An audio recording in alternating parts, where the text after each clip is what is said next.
Junction అనేది జనరల్గా inter junction అనేది మా అంటే ఒక 1 కిలోమీటర్ అనేది ఉంటుంది.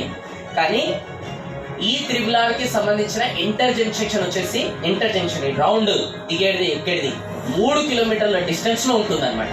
అది హైయెస్ట్. అది ఎగ్జిట్లు ఏవైతే ఉంటాయో కదా, ఓన్లీ 2 ఎగ్జిట్ కే గవర్నమెంట్ అనేది అంత పెద్దది చేయాలి ఇంటర్జెక్షన్ అనేది డిసైడ్ చేసింది. ఒకటి బాంబే హైవే, ఇంకోటి వచ్చేసి మన Chotupalli interjection triple Vijayawada highway. మరి అది కూడా చాలా పెద్దది.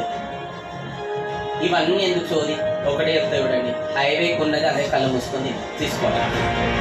ఇవన్నీ హైవేకి ఉన్న వెంచర్ 200% డెవలప్మెంట్, విలేజ్ కానుకున్న వెంచర్ 200% డెవలప్మెంట్. ఎందుకంటే ready to occupy, ready to construction. ఎస్ఆర్ను అండ్ కన్స్ట్రక్షన్ కూడా చేయబోతున్నారు త్వరలో. మీకు ఇప్పుడు ఓపెన్ ఫ్రాంక్గా చెప్తున్నా. యాక్చువల్గా నేను ప్రతిసారి మాట్లాడాలనుకుంటా, కానీ ఏదో కారణాల వల్ల మాట్లాడకుండా నేను అశోక్ షాట్తో వెళ్ళిపోతుంటాను ట్రైనింగ్ మీటింగ్ అయిపోగానే. ఈసారి మాటలు లేవు, మీకే అందరం కూడా చెప్తున్నాయి. ఈ ల్యాండ్ ఎప్పుడైతే అక్వైర్ చేసిన తర్వాత, ఈ ల్యాండ్ ఎక్వైర్ చేసినాం, మనం లేఅవుట్ చేయబోతున్నామని నాకు ఫస్ట్ నాకే చెప్పారు. రెండోది, ల్యాండ్ ఎక్వైర్ చేసిన తర్వాత డెవలప్మెంట్ ఇప్పుడు స్టార్ట్ చేయబోతున్నాం. దీనికి ఒక పెద్ద ప్రీ లాంచ్ లాగా ఒక ఈవెంట్ చేస్తామని నల్గొండలో ఎన్ని సంవత్సరాల కింద, 1 ఇయర్ 2 ఇయర్స్ కింద నల్గొండలో ఒక పెద్ద ఫంక్షన్ హాల్లో ప్రీ లాంచ్ ఈవెంట్ ఈ ల్యాండ్ కి సంబంధించింది మేము చేసినాం. అది నాతో చేతుల మీద చేసి ఇదే బ్రోచర్ నా చేతుల మీద లాంచ్ చేయించి, అప్పుడు ప్రైస్ 70,000.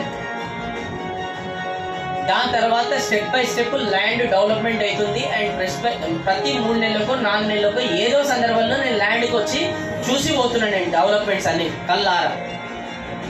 అండ్ ఏదైతే నాకు చెప్పారో, ఏదైతే ఆ రోజు 70,000 చెప్పారో, ఈ రోజు ల్యాండ్ 20,000 గజం అనేది నడుస్తుంది. ఇదంతా డెవలప్మెంట్, ప్రైజ్ అప్రిసియేషన్.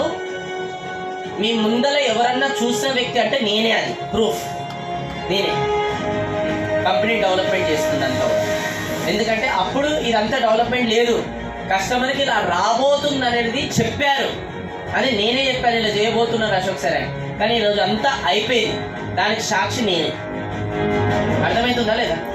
అండ్ ఇప్పుడు కూడా చెప్తున్నా, నేను ఈ ల్యాండ్ డెవలప్మెంట్ చూస్తున్నప్పుడల్లా ఇక్కడ చుట్టుపక్కల డెవలప్మెంట్ ఏవైతే జరగబోతున్నాయి, ఈ రోడ్ డిమాండ్ ఎంతైతే ఉంటుందో, ఇదంతా కూడా తెలుసుకున్న తర్వాత నాకు చాలా సందర్భాలు అనిపించింది అనమాట. అరే విజయవాడ హైవేకి ఏదన్నా మనం ఒక ల్యాండ్ కొనుక్కుంటే బాగుంటుంది ఏంటని నాకే అనిపించింది.